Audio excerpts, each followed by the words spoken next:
is Asinine Radio. This is the weekly musical podcast where every week we get into a different band, different artist, and we listen to all of their records. We rank them from worst to best. We give our biggest banger, stinger from each of them. And we try to have a good time doing it. Then we round it out with our top 10 songs from this particular band. And then we also start the episode by getting into our 6 degrees of Tom DeLonge. So my name is Tyler, and way out there, hundreds of miles away, is Jeff. While you're listening, go to Spotify, Apple Podcasts, give us 5 stars. If you're watching on YouTube, smash that subscribe button. So let's get right into the 6 degrees of Tom DeLonge. Did you do this or no? I thought you were going to say, my name is Tyler, and I didn't do my homework. Well, I did do my homework. I got one. I got 6 degrees. Is it Iggy Pop's last solo record, Every Loser, that has Travis on it? No, it is not. It is not. So I guess I'll start. So here we go. This is where we connect the band of the week to our boy Tom DeLonge and Blink-182. So we start with Iggy Pop. He was featured on a Sum 41 song, which for the life of me, I cannot remember the name of the song, but it's not a very good song. He did the song with Sum 41. Steve-O 32, the drummer from Sum 41, also played drums in the Vandals. He's one of the fill-in drummers for Josh Freese. Brooks Wackerman, who was also a fill-in drummer for the Vandals, played on Tom's solo record. Tom DeLonge's solo record. So there you go. 6 degrees right there. Boom. Got him. So what do you got? Go. That was it. Travis Barker put in Iggy's last solo record. Okay. That's fun. That's fun. No. So I say it'd be fun. I did my homework. So obviously we're doing the Stooges today. They've only put out 5 records. They're probably never going to put out another one, and that's okay. That's okay. Iggy Pop puts out enough solo records. So yeah, Stooges, 5 records, biggest banger, biggest stinger from each of them. And so what do you got? Go. Oh, hold on there, dude. Hold on there, Just dude. got out of there. All right, worstest of them is Ready to Die. Ready to Die. The Biggie record. Their 5th record, the last record, 2013. Yeah, 2013. This was hard. This was tough for me to get through. I did not like this at all. It was just like whiny. For someone as influential as like Iggy Pop, there was a lot of fucking whining on this thing. Like Neil Young pulling his shit from Spotify kind of fucking whiner bitchness. Like if he's not singing like he's still trying to be fucking Bowie, he just sings like he's already thrown in the towel like 10 times again.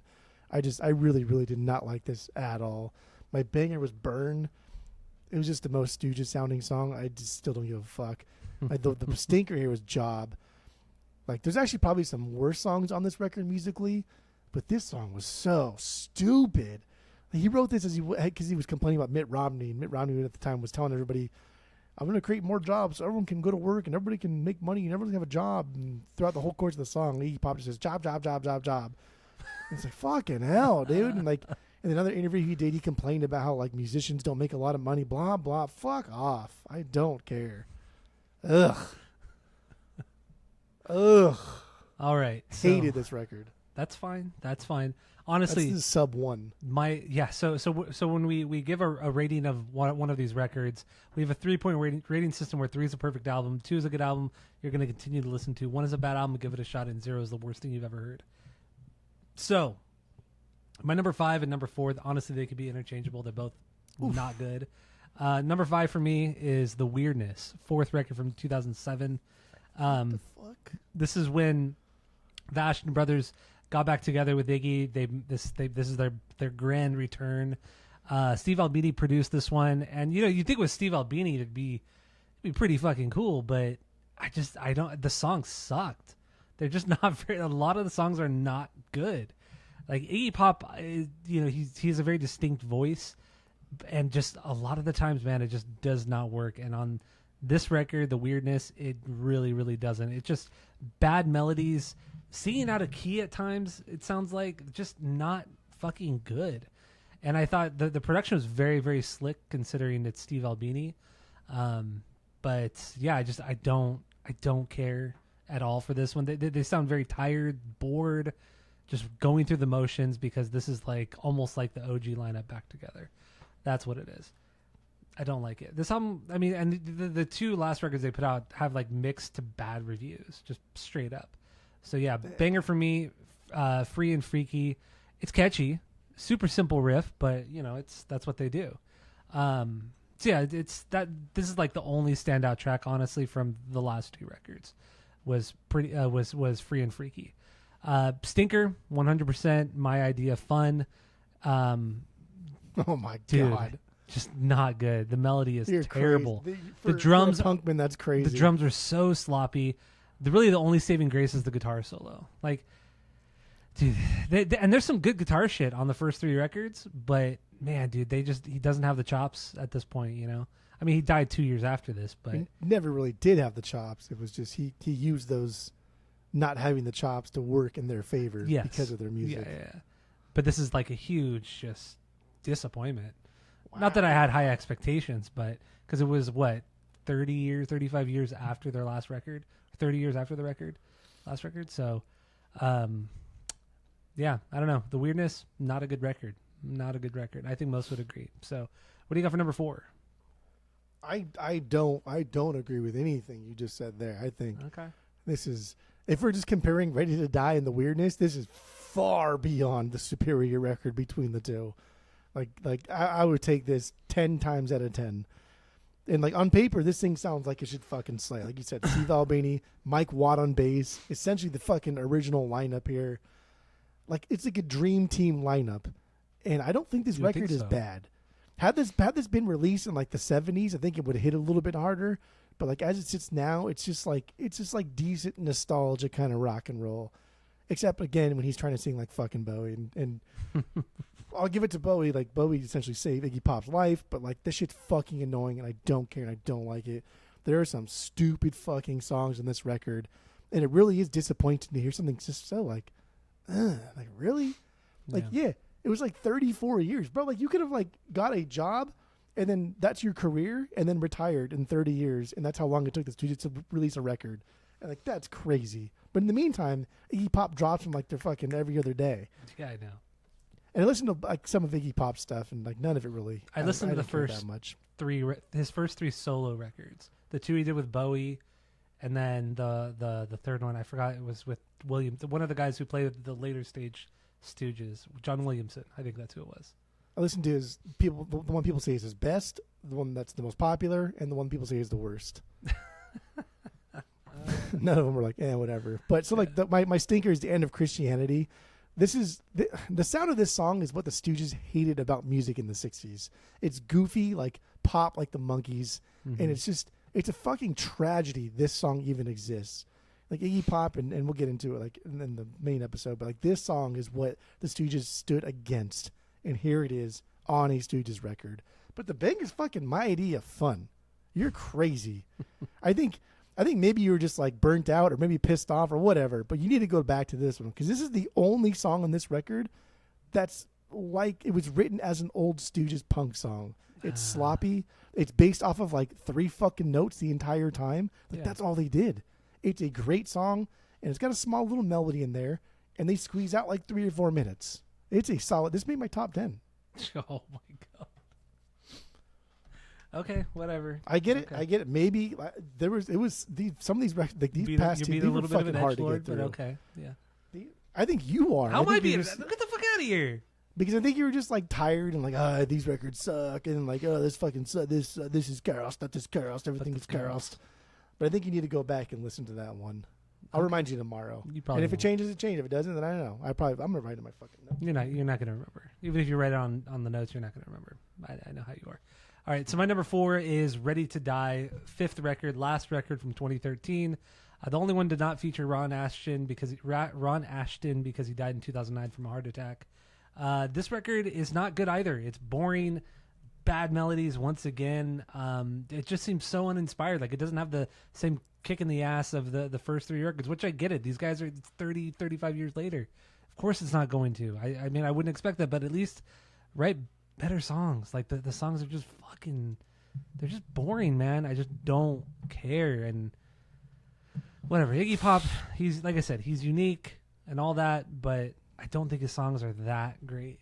Like his persona, his image is fucking cool as hell, but I don't really care for the music, his music. Banger for me, Ready to Die. Some cool guitar leads. That's fine. Stinker, Unfriendly World. This is the worst song they've ever done. It's that acoustic kind of Western song where he sings in that super, super low register. It's not good, man. It's not good. I don't like it. Like these last two records are sub ones. Dude, not good. I give the weirdness a 1. Like, you should listen to that once, because it's their Steve first record Albini, back, and because Steve Albini fucking produced it. Fuck out of here. I mean, that's I don't know, he has nothing to do with this, but it's fine. All right, let's get into your number 3. What do you got for number 3? Go. All right, number 3, Raw Power, their third record, 1973. There's some cool stuff on here, like co-produced with Bowie, but didn't have time for a proper mix. Like the OG mix is kind of just like muddled and shitty, and then Iggy himself remixed it in like the 90s and finally gave it its proper due. But some songs work. Yeah. Because like on Spotify they do have like they have like 17 different fucking mixes. Yeah, I listen to both mixes. There's like there's mixes that they did. I don't know. Like every record has at least like 3, 4 mixes. But anyway, this is a wild time for the band. Like drugs and alcohol just killing these guys. And like had it not been for Bowie, Iggy probably would be dead. Yes. And just like what a time for Bowie too, dude. Ziggy Stardust came out in 72. Lou Reed's Transformer came out late 72. Then Raw Power in early 73. Just like, I mean, for whatever it's worth, right? 3 things that are defining for each one of those artists, and also Bowie's a producer, so like dude was riding high. Did Bowie produce that Lou Reed record? Yeah. Oh, he did. Oh, okay. Co-produced like all the stuff, but okay, yeah, I didn't know that. But then again, this is still a really exciting like punk rock record, and some of the songs here sound better, like I said, in like the OG muddled, grimy version of them. Search and Destroy is my banger, the opener. This is one of them songs I think sounds better when everything's just kind of blown out and muddled and thrown together. It's like unhinged and combative. Yeah. Is what it sounds like. It's fucking good. And then my least favorite song is Penetration. This is the song where he acts all like sexual and says things all sexy like penetration.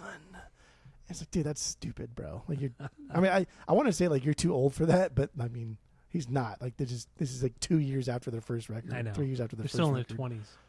Like nothing. Yeah. But this record is pretty wild. I get why people like this, and I get why people would even put this as their number 1. But at some point we got to just say, like, if you like Bowie, then you like the Velvet Underground, you like the Stooges, and you like Sonic Youth, then you like the Pixies. Like, this is all kind of blending into like the art rock. And Raw Power is something I would never get on the vinyl because there's too much art in this shit. I don't really like that. Yeah, I get it. I honestly, I'll get into it on the main episode. My number 3 and number 2 could be pretty. I just set something down. So my number 3 and number 2 could be pretty interchangeable. So number 3 for me is the Stooges, self-titled first record from 1969. Baby girl. I mean, honestly, I do. I like these records. I like the first 3 records. I think they're a little overrated. Like in like now that music's progressed so much since the 60s. But you know, and I get its influence on so many bands. I know Kurt Cobain said Raw Power is his favorite Stooges record. Okay, whatever. He said a lot of things. But anyway, the Stooges, this first record, it's good. It's really good. But it sounds like Iggy is trying to, or even the band itself, the songs, they're trying to be the Rolling Stones. They're trying to be the Doors, and that's not a bad thing necessarily. It's just they're clearly influenced. They're massively influenced by both of those bands. Except the guitar tone, super, super fuzzed out. I think the guitar tone is fucking killer on this record. It's so good. But the songs themselves, it's just blues rock. It's blues rock, Rolling Stones, Doors. I'm not a big fan of either of those bands. I think they're good and they're also very influential. But I don't go out and fucking listen to either of those bands. I don't have any of their records on vinyl. Like I can respect the band, think they're really good, but not really listen to them. So that's what it is. And the Stooges record, yeah, it's 1969. Come on, they were trying to do something different in like the anti-hippie stuff, and it was interesting hearing Iggy Pop talk about, you know, how much he hated the hippie movement and how it was so clearly just put on by record labels and the government and shit like that. And yet Did you watch the doc? I did. I watched most of it. I just didn't have a chance to finish. Girl. It's like almost 2 hours long. It's like an hour and a half. No, it's like an hour and 45 minutes. It's like an hour and 31 minutes. Well, it's not. Okay, anyway.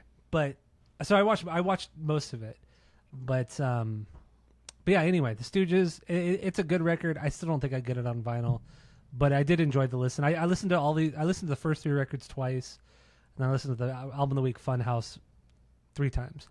But yeah. Anyway, this is one like you said. These first 3 records have been remixed multiple times by various people. I only listened to the one mix here, but yeah, Stooges, my number 3 banger. I Want to Be Your Dog. How can you not like that song? It's a banger of a song. So Stinker, we will fall. I actually really did not like this song. It's that 10-minute chant. I get what they were trying to be all artsy and all that kind of shit, but I just did not like it. I did not like it. That weird psychedelia. Something. You like this song? You probably put it as your fucking banger. Oh. You probably put it as your fucking banger. Oh. It's 10 minutes of just who cares? I just don't care. If it was like a minute and a half like interlude, okay, that's fine. It's acceptable. But 10 minutes, come on. And I get it, that's what they were doing. They were just trying to be annoying and artsy. They were fucking in their early 20s, trying to be different, trying to be cool. You know, whatever. They were kind of the first to do it. Whatever. Who cares? God, I'm irritated. I'm irritated because I know people are gonna get mad. Like, you just don't fucking get it, bro. Like, fuck off. I'm mad. Nobody's even arguing with me yet. I'm mad. Anyway. I know. I just haven't said anything. I know. I'm just yelling at myself. I'm yelling at nothing. So anyway, what's your number 2? Okay. Go. Number 2. What's Ruben doing over there? It looks like he's gonna jump off the couch or something. I think he prepping? wants to jump off. Yeah. Is he too scared to jump off? Yeah, I think he is. I don't know. He could stay. He's What fine. a little pussy. He's fine. Put a little diving board on there so you can do. Anyway, number 2 is the Stooges. The Stooges. Their first record, 69. Noise. Pretty dope fucking album, actually. It's something that just didn't sound like this, like before this. There's a ton of contemporaries on here, though. Like you mentioned, Stones. Stones is fucking all over this record. Iggy Pop was a huge Jim Morrison fan, and so that's all over his vocal style and his delivery and what he did on stage. It's just he just ramped it up. But Jim Morrison was a fucking dope front man. I've said it for years, and you never believe me. That's fine. Yeah. But it is very spastic, and it's all over the place. But that's what makes this kind of fun. Just uncharted territory, right? Allows for like the most unique and wild ideas. It's classic rock and roll with dirty, filthy, like Motley Crue kind of fucking punk rock sex thrown in there. It's not hard like to compare this to like some of their punker colleagues, like especially in Detroit, which I'm sure we'll talk about later on, because I think they did it better than the Stooges did. But I don't know, you get when you get John Cale coming through and then producing and saying, okay, you should do this, and you only have 5 songs. Okay, let's ramp that up a little bit. Let's extend this part, and just giving his input already from the get-go. The Stooges are becoming art over like sound, even though they do have the sound. They're not the first ones to do the sound, and they didn't perfect the sound. But people think they perfected the sound, which I don't think they did. I just think they just brought a bunch of art into it, and that's what people like a lot. People like Bowie, and people like Velvet Underground. People like Sonic Youth, and all that people fucking stupid shit. It's all stupid. I can't speak to Bowie because I'm not super familiar with the music. I've only heard a few hits here and there. Same with you. But yeah, Velvet Underground. Velvet Underground. I mean, we listen to all their stuff. I have Ziggy Stardust. Do you really?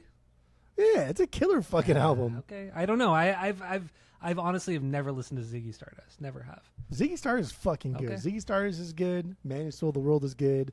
When you kind of get into that later, when Bowie started like transitioning into more makeup and wilder, bigger ideas, I don't particularly like that, but whatever. Yeah. Okay. Yeah, whatever. Okay. Best song, 1969. Like, get the fuck out. This is their best song. Like, good song. This is fucking. It's a good song. This is Hendrix meets Rolling Stones meets this new era of snot-nosed little brat punk. Fucking amazing, unreal song. And that's my least favorite. I feel like this is an easy song. It's slow. It's kind of meh. Takes a little while to pick up there. But dude, the Stooges is pretty fucking good. Pretty good. This is vinyl worthy. How much is it? Oh, I remember looking up the OGs for Funhouse. Dude, it's like $500, and I imagine this is another one. Probably, so much fucking money because all these records back then were like failures. Like they didn't sell anything. They didn't make a lot. Yeah. Especially like Funhouse, they didn't make a lot of that one because this one sucked fucking balls. But the original one of this one, there was a misprint like on the label. Usually it'll say the band name on the label, and then the track listing. There's a misprint where it doesn't say the band name. I think, of course, that's the most sought after one. And like the first collection we ever got, where we got like all the 13th floor elevators, all that Grateful Dead shit. There was 2 copies. There was an original Stooges without the name in there, and there's one with the name. Both original. We sold one for like $350, and then David took the other one home. The more collectible one, he took that one home. Yeah, nice, very nice. Crazy. Joys of having your own record store. Desert Grooves And Records. then original Funhouse came in too, and we sold that one. Would you have kept it? Then no. Now yes. Okay. Got it. There's a difference, right? Like then we needed the money, Yeah, and like it our was bank early account on, was super early on, low. yeah. Like now, we'll keep $1,000 records. I don't give a fuck. All right, so you good? I'm good. Okay. My number 2 is Raw Power. Raw Power, third record from 1973, and this is post breakup, because they'd broken up because Iggy was such a fucking heroin addict and all the other drugs that the other band members were doing, and alcohol involved, and yeah, so they broke up for about a year and a half, I believe. He met Bowie, became very good friends. Bowie convinced him to sign with Clive Davis, and then they put out this record. David, like you said, Bowie produced this one, co-produced it, and mixed this record, and this record was mixed in a day, and that could be a reason why it sounds kind of like shit, because they recorded this shit so fast and they mixed this shit so fast. And then, like you said, Iggy remixed it in 97. And honestly, I think the Bowie mix does sound better than the Iggy one, but whatever. Also, Ron Ashton moved from guitar to bass. John Williamson came in, took over guitar duties, or James Williamson, I'm sorry, came in, took over guitar duties. And this album's aggressive. It's up tempo. It's aggressive. Feels like they have something to prove here. There of course is the artsy stuff thrown in, the more avant-garde stuff thrown in as well, which is fine. It's cool if you're into that stuff. But I could see why this is like one of their most, if not their most influential record they've ever put out. I get it. Like I said, Kurt Cobain said this is his favorite. A lot of bands have said this is their favorite, and I could see how this. I think it was Funhouse that Kurt Cobain liked, and most bands say Funhouse is their favorite. No, record. I think it was Raw Power. I think anybody says Raw Power is their favorite. I think it was Raw Power. But anyway. No, I think you're right, actually, now that I think about it. Yeah, I think it was. Not even Bowie would say this is his favorite. That's true. No, you're right. You're right. I'm thinking favorite. Funhouse. Sorry. I'm all over the place. I'm not really sorry. But anyway, this is a cool record. I wouldn't get it on vinyl, but it's fun to listen to. This is the first time I've ever listened to it. So, banger, Search and Destroy. I've heard this song before. Honestly, that's why it's that's why I put it as my banger. Stinker, I Need Somebody. Nothing really wrong with this one. It's just this like bluesy thing that just trudges along. It's a little bit slower tempo. Just kind of I had to pick a stinker, so I chose that one. It's not as crazy as the rest of the songs. So, Raw Power, 1973. There you go. Our number 1, obviously, Funhouse, second record from 1970. We are going to get into this record more in depth on the main episode, so don't complain, people out there. We will get into it. Go listen to the other episode. It comes out at the same time this episode does, so go check it out. Funhouse from the Stooges. Here we go, and that's it. That's all for this episode.